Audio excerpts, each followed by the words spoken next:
Today, naisip akong gumawa ng very basic, very simple. Actually, yun naman talaga ang aking forte. I'm gonna be using itong Fashion 21 eyeshadow kit. And number 4, nung nagsisimula akong mag-eyeshadow, ay nako, I'm gonna show a clip ng mga time na nagsisimula pa lang ako mag-YouTube. And hindi ako proud dun sa... parang hindi ko matingnan yung sarili ko. Pag magsisimula ka pa lang, parang ang hirap mag-makeup, especially sa eyes. Kahit papano, nadadaan siya sa practice. Okay? So, sa mga hindi marunong mag-eyeshadow, may pag-asa pa. Kasi tingnan niyo yung itsura ko. May pag-asa pa, guys. Itong gagamitin ko mga products, madaling hanapin. Lahat available sa department store. Ang gagawin ko, very simple, very basic, para madaling sundan. Actually, first time ko itong gagamitin. And sa umpisa, parang pag tinitingnan mo, ang ganda ng kulay. Ang ganda, diba? Pero ang hirap isipin ko anong look ang magagawa mo dito. Pero let's just go with the flow na lang to kung ano yung magagawa ko. Mga beginners, perfect tong video na to kasi gagawin kong step by step and madaling maintindihan. And yung mga gagamitin ko, lahat madaling hanapin. So, let's start. As you can see, meron ako foundation, may kilay na ako. Lahat ng products na ginamit ko sa face ko, ilalagay ko sa description box, nakalista doon, okay? I will be using itong e.l.f. eyelid primer. For sure, makakahanap kayo sa mall. Kasi ang e.l.f. naman, available siya sa mall. So, I think siguro mga 200 pesos lang siya or wala pang 200. Ang reason kung bakit nagpa-primer para kumapit yung eyeshadow, para kumapit sa eyelids, especially kung meron kayong oily eyelids, and para lumabas yung kulay ng eyeshadow na ilalagay natin. Alam niyo yun, para mas maganda yung kulay niya. Kasi kung sa balat lang natin ilalagay, parang hindi natin makuha yung kulay talaga. And para sa akin, parang mas matipid siya sa eyeshadow. Kasi kahit konti lang yung ilagay mo na eyeshadow, kuha mo kagad yung kulay eh. Next, pili tayo ng base dito. And ang naisip kong base is ito. Fingertips na lang gagamitin ko kasi mas madali. Kaya ako naglalagay ng base kasi mas madaling i-blend yung darker eyeshadows na ilalagay natin, especially sa crease kapag merong base. Simple lang yung gagawin natin, ha?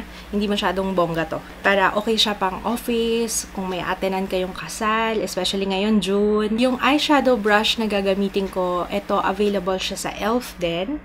Ang pangalan niya, Blending Eye Brush. I got this for 100 pesos online, dating-dati pa, 3 years ago. Siguro ngayon, nasa 150 pataas yung presyo niya. Pero still, mura pa rin. Dito ako natuto, guys, sa eyeshadow brush na to. Dito yung itsura niya. Yan. Okay siya pang blend, especially dito sa crease area. Yan, para matanggal yung harsh edges sa eyeshadow. So, we will start with ito. Kunin natin yung brown. Ilalagay natin siya dito sa outer corner ng eyes. And then, ayan. Papunta sa crease. Ayan. Basta concentrated siya dito sa outer area. Outer V, rather. I-blend ko lang siya going inwards. Sa pagbablend, guys, take your time, ha? Okay lang yan kahit na matagal. Ang importante, ma-blend out ng mabuti yung eyeshadow. Kasi mas maganda yun eh. Yun naman talaga ang itsura ng smoky eye look. Kailangan blended out. Hindi ako makeup artist, ha. I'm just sharing what I know. Baka sabihin niyo, ay, nagmamagaling to si ate. So, kung magaling ka na sa makeup, for sure, wala kayong matututunan dito sa video na to dahil ginawa ko tong video na to para sa mga beginners, sa mga nagsisimula pa lang mag-makeup. Yan. Sabi ko, simple lang. Parang ang dark na nung ginawa ko. Pero, kapag ganyan dark, natin, blend lang yan para mabawasan yung intensity ng dark color. Okay, so balikan natin yan mamaya. Move on muna tayo dun sa kabila.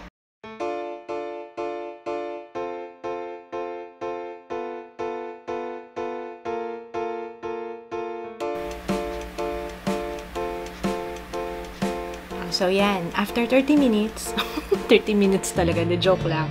Pag na-blend out na siya, mapapansin niyo naman kasi parang wala na yung harsh lines, wala na yung harsh edges, at saka meron ng transition. Alam niyo yun, parang gradient yon.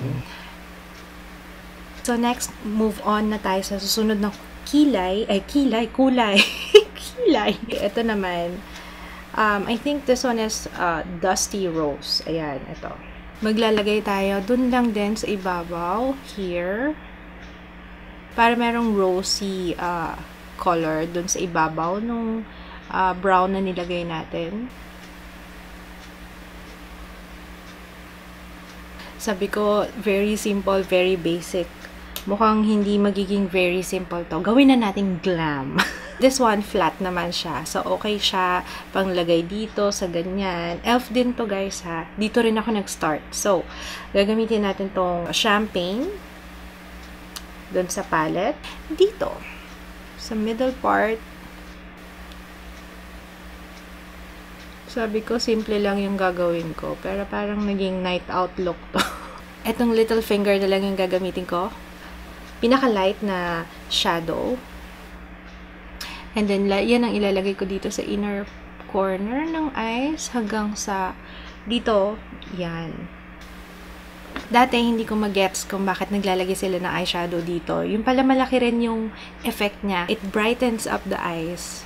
Kung wala kayong extra brush, pwede rin gamitin nyo ulit yung brush na ginamit nyo kanina. Ipupulos nyo lang sa tissue para matanggal yung kulay. Kukunin ko yung brown. Nilalagay ko siya dito sa lower lash line.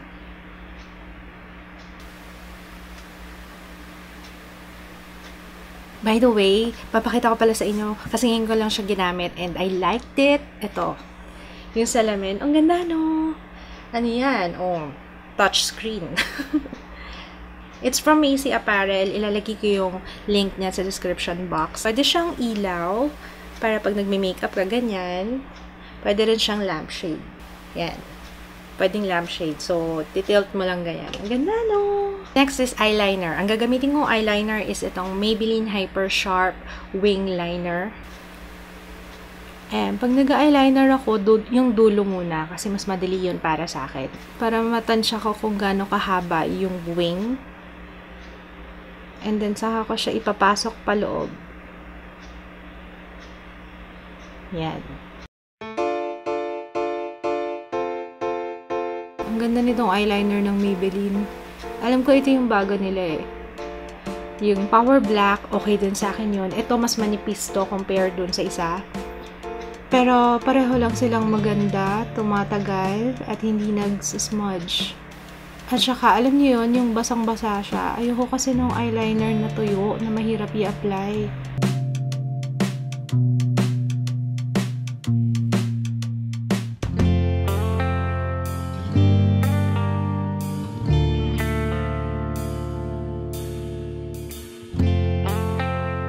Mascara, ang gagamitin ko is favorite ko lately, itong Fashion 21 Double Up Mascara. And the best thing dito sa mascara na to is yung wand niya and yung brush applicator. Ang ganda. Saktong-sakto sa lashes ko. As you can see, ayan, ang dali-dali niyang ilagay. And perfect sa mga hindi naman ganun kakapal yung lashes. Yan. Kaya siguro gustong-gusto ko siya. And kahit ilang layer yung ilagay ko, walang problema. Okay lang. Hindi siya nagka-clumped up. Lalo na dito sa lower lashes. Ay, nako. Very good to.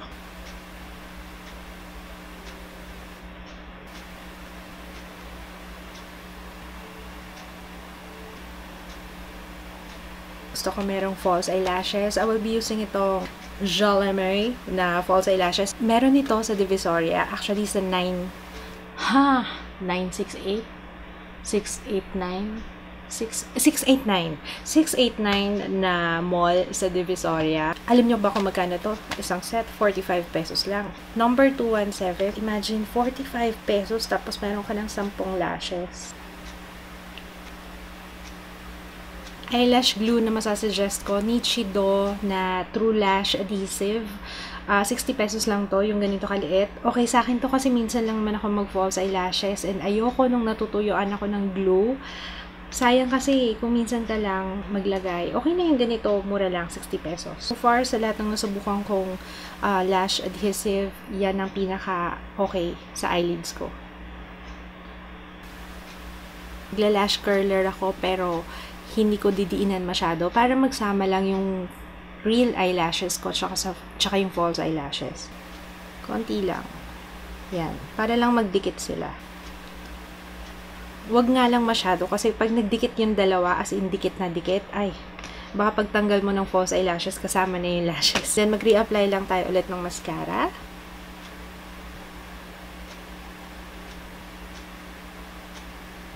For my blush on, gagamitin ko itong ED Advance na Fig. Ganda, diba?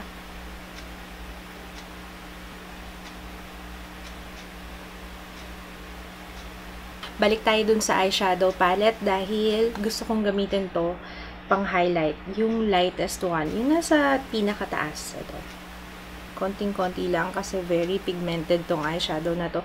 Considering 195 pesos lang siya. Para kunwari matangos effect. Tangos ko. Char. Dito sa Cupid's bow. Cheeks. Konti lang.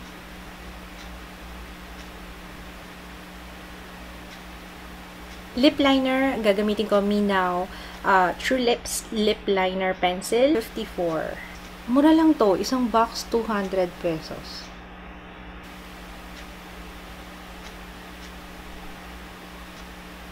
Nude Brown, Sansan HD High Definition Lipstick.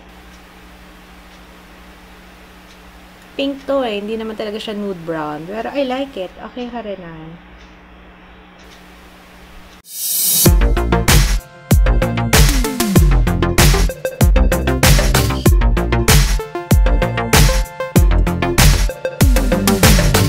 Sana na-enjoy niyo itong video na to. Sana nakatulong. And if nakatulong, don't forget to thumbs up. Thank you so much for watching. See you again on my next video. Bye!